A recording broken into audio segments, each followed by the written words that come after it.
Hello everyone, আসসালামু আলাইকুম। আমি নুসরাত ইসলাম ম্যাম আপনাদের মাঝে নিয়ে এসেছি একটি নতুন ভিডিও। আর সেটা হলো আমরা একটু ঘুরতে বের হলাম। আজকে ফ্রাইডে, আমাদের এখান থেকে কাছেই সাপ্তাহিক মেলা হয় প্রতি শুক্রবার। তো যাই হোক, আমার জন্য গাড়ি নিয়ে আসছে, তো আমরা গাড়িতে চলে যাচ্ছি মেলার দিকে। আমাদের এখান থেকে কাছেই হয় মেলা, তারপরও সে গাড়িতে যাবে। আর আমি তো হেঁটে হেঁটে যেতে যাচ্ছিলাম, কারণ হেঁটে গেলে চারপাশের দৃশ্যগুলো দেখা যায়, আরও নদীর পাশের রাস্তা হাঁটতে খুবই ভালো লাগে আমার কাছে। এখানে প্রতি শুক্রবারই মেলা হয়, আমরা প্রায় যাই মেলায় ঘুরতে, কারণ নদীর পাশের রাস্তা দিয়ে বাতাস খেতে খেতে মেলার দিকে যাওয়ার মজাটাই আলাদা। তারপর যদি পাশে থাকে প্রিয় মানুষ, তাইলে তো কথাই নেই। আই হোপ নদীর পাশে ঘোরাঘুরি করলে, মন খারাপ থাকলে যে কারো মন ভালো হয়ে যায়। আর এই যে দোকানগুলো দেখতেছেন, এগুলো সব মেলার আউটসাইডের দোকান। আশা করি মেলায় গেলে কেউ হারিয়ে গেলে তাকে খুঁজে পাওয়া বড়ই মুশকিল, কারণ মেলায় যে মানুষ আসে সেটা সামনেই দেখতে পারবেন যে কত মানুষ আসে মেলায়। আর মেলার ভিতরে গিয়ে আমার ফোন বের করতে খুবই ভয় লাগে, কারণ এত মানুষের ভিড়ে কেউ হাত থেকে ফোন কেড়ে নিলে আমার মনে হয় না তাকে আর খুঁজে বের করতে পারবো। বাই দ্য ওয়ে, কথা বলতে বলতে আমরা চলে আসলাম মেলায়। আর আমি এক আকাশ পরিমাণ সাহস নিয়ে যতটুকু পারছি ততটুকু ভিডিও করছি, তারপর আপনাদের মাঝে শেয়ার করছি। তো যাই হোক, ভিডিওটা কেমন হয় সবাই কমেন্ট করে জানাবেন। আমরা এখন মেলার ভিতরে ঢুকবো, আর মেলার ভিতরে গিয়ে যতটুকু ভিডিও করতে পেরেছি ততটুকু আপনাদের কাছে শেয়ার করব।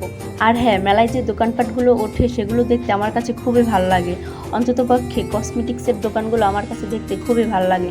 এই যে দেখেন, অনেক মানুষের ভিড়ে আমরা হাঁটার জায়গা পাচ্ছি না। আর এত মানুষের ভিড়ে ভিডিও করাটা খুবই রিস্কের ব্যাপার। বাই দ্য ওয়ে, আমরা যে জায়গাটা এখন এসেছি এখানে একটু মানুষ কম, তাই আমরা এখানে এসে একটু হাঁটাহাঁটি করলাম। আর এখানে অনেকগুলো রাইড আছে। আর হ্যাঁ, এই জায়গাটা এত মানুষ কম কেন আমি নিজেও বুঝতে পারছি না। এখন যে জায়গাটা এসেছি এখানে কত ভালো লাগে সেটা আপনাদের কাছে বলে বুঝাতে পারবো না। এখানে নদীর ঢেউ, বাতাস, এখানে দাঁড়িয়ে থাকলে যে কারো মন ভালো হয়ে যায়। তাই আমরা কিছুক্ষণ এখানে দাঁড়িয়ে দাঁড়িয়ে নদীর ঢেউ দেখলাম, কিছুক্ষণ দাঁড়িয়ে থেকে দুজনে গল্প করলাম। আমার তো এখান থেকে যেতেই মন চাইতেছে না, মন চায় সারাক্ষণ এখানে বসে গল্প করতে করতে দিন পার করে দিই। আর হ্যাঁ, সমুদ্রের পাশে কার কার থাকতে ভালো লাগে অবশ্যই কমেন্ট করে জানাবেন। এত সুন্দর মনোমুগ্ধ করা জায়গায় থাকতে যে কারো ভালো লাগবে। বাই দ্য ওয়ে, তারপর আমি দেখতে পেলাম অনেকগুলো ফুল, তারপর ফুলগুলোর কাছে গেলাম। ফুল কিনবো বলে, কিন্তু সো স্যাড, ফুলগুলো তাজা ছিল না। ফুলগুলো দেখতে ভালো হলে কিন্তু ধরলে বোঝা যায় যে অতটা ভালো না, তার জন্য ফুলগুলো কিনলাম না।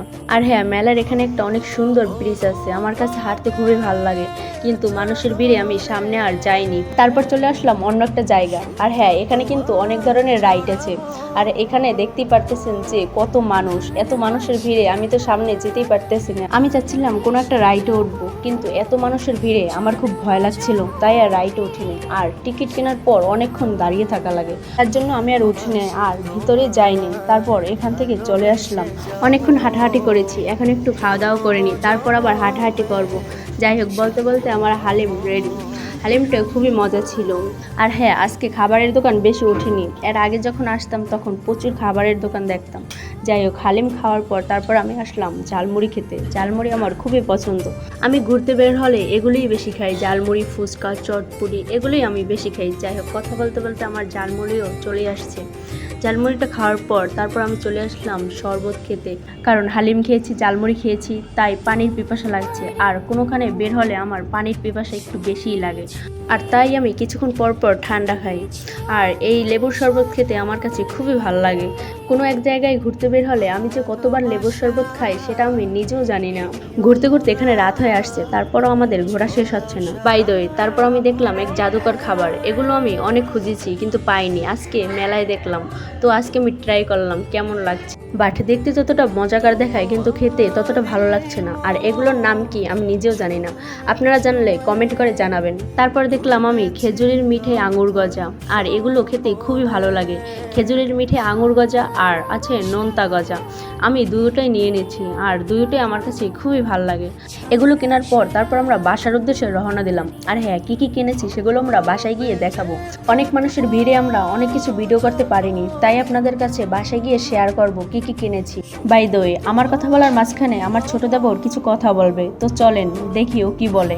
হ্যালো, আসসালামু আলাইকুম। কেমন আছেন সবাই? আশা করি ভালো আছেন। আমার ভাবির ভিডিওগুলো যদি আপনাদের কাছে ভালো লাগে অবশ্যই লাইক, কমেন্ট, শেয়ার করবেন। আর হ্যাঁ, অবশ্যই পেজটা ফলো করে রাখবেন, এখানে নতুন নতুন ভিডিও আপলোড হবে। আর হ্যাঁ, সবাই ভালো থাকবেন, সুস্থ থাকবেন, আমার ভাবির পাশে থাকবেন। আল্লাহ হাফেজ। ওর কথাগুলো শুনতে শুনতে আমরা বাসায় চলে আসছি। যাই হোক, ওর কথাগুলো আমার কাছে খুবই ভালো লাগছে। ওকে ভেরি ভেরি থ্যাঙ্কস যে এত সুন্দর কথা বলার জন্য। যাই হোক, এখন আমি দেখাচ্ছি যে আমি মেলা থেকে কি কি কিনেছি। আর হ্যাঁ, আমার এই ছোট্ট সংসারের জন্য আমি কিছু টুকটুক জিনিস কিনতে কিনতে আমার এই ছোট্ট সংসারটা আমি বড় করতে চাই, এইটাই আমার প্রতিজ্ঞা। আপনারা সবাই দোয়া করবেন আমার জন্য, যেন আমার এই ছোট্ট সংসারটা আমি বড় করতে পারি। আর হ্যাঁ, মেয়েদের জীবন তো এরকমই। বিয়ের আগে মা বাবার কাছে রাজরানী থাকা মেয়েটা বিয়ের পরে এক আকাশ পরিমাণ বোঝা দায়িত্ব নিয়ে সংসার করতে হয়। শ্বশুরবাড়ির সবার মন টিকিয়ে সংসার করতে হয়। এটাই হলো মেয়েদের জীবন।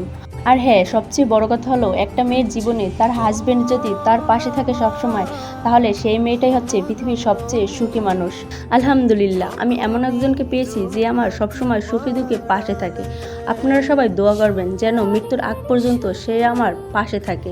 আমি সবসময় এই দোয়াটাই করি যেন তার কোলেই আমার মৃত্যু হয়। বাই দ্য ওয়ে, অনেক ইমোশনাল কথা বলে ফেললাম। যাই হোক, আমি কি কি কিনেছি তা তো আপনারা দেখতেই পারতেছেন। তো আজকে আমি কিছু টুকটাক জিনিস কিনেছি। আজকের ভিডিওটা এই পর্যন্তই। সবাই ভালো থাকবেন, সুস্থ থাকবেন, আর আমার জন্য দোয়া করবেন। আর হ্যাঁ, ভিডিওটা কেমন হয়েছে সবাই অবশ্যই কমেন্ট করবেন, লাইক কমেন্ট শেয়ার করবেন। Tata, bye bye, see you.